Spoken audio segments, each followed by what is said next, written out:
My name is Lori Amick, and I am a volunteer or guest curator at the Art Museum of Greater Lafayette for the current exhibit. When an exhibit closes, we come in and we take down the work and we put it away.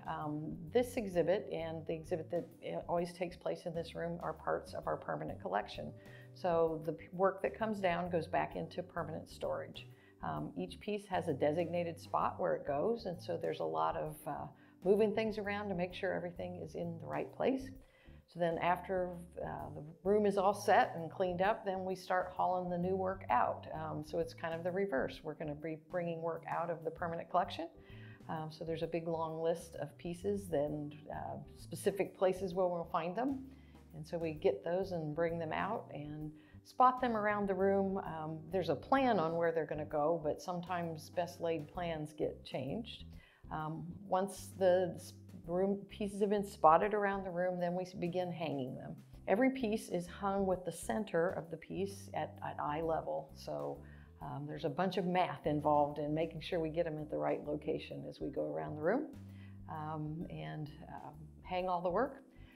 After the work's hung, then there's a lot of, in this case, a lot of text that came up, and put that around the room. And then the last step is adjusting the lights.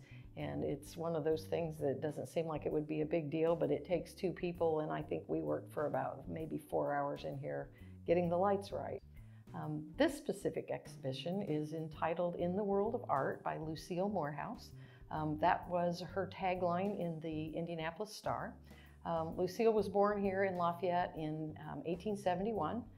She went to Purdue, graduated in 1895, and ultimately she ended up being the arts editor for the Indianapolis Star for over 30 years. So every Sunday she would have her byline. So for about the last 2 years, I've been working on researching Lucille's news articles and cross-referencing those to artists in our collection.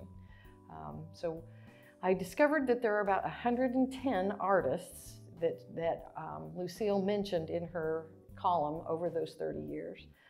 Out of that 110, I picked 32 artists and 32 paintings, so each artist is only represented once, and paired it with an article that Lucille wrote about them, and in some cases 2 articles. Pretty fun background stories.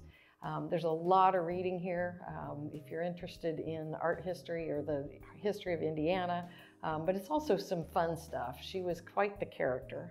She didn't hesitate to offend anyone.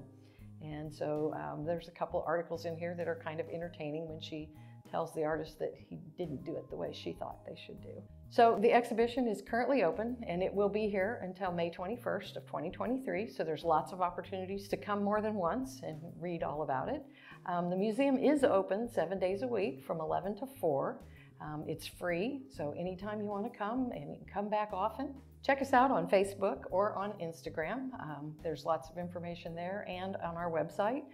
In addition to exhibitions, we also have classes here. So if you go to our website, you can learn about classes. And over the next 6 months, there'll be little tidbits about this Lucille Morehouse exhibit that we will post on Facebook, and maybe even some information that's not included here just to keep people interested.